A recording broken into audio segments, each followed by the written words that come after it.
একজন খামারির গরু যখন অসুস্থ হয় সেই খামারি বুঝতে পারে তার কষ্ট।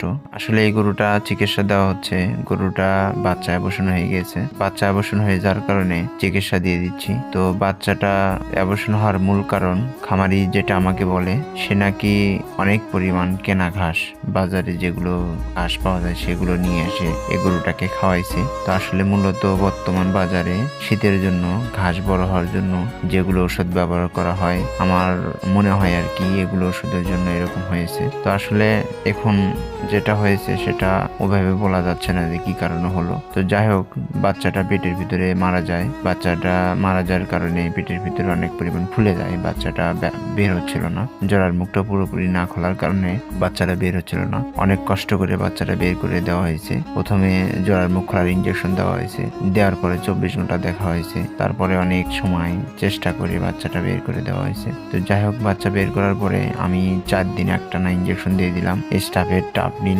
টাইফোরভেট এবং মুখে খাওয়ানোর জন্য ইটোকে দিয়ে দিলাম। দেওয়ার পরে আলহামদুলিল্লাহ এখন মোটামুটি গরুটা সম্পূর্ণ সুস্থ হয়েছে আপনাদের দোয়ায়। এখন খামারি অনেক খুশি, তার বাচ্চাটা না যায় কিন্তু তার গাভীটা এখনো পুরোপুরি সুস্থ আছে।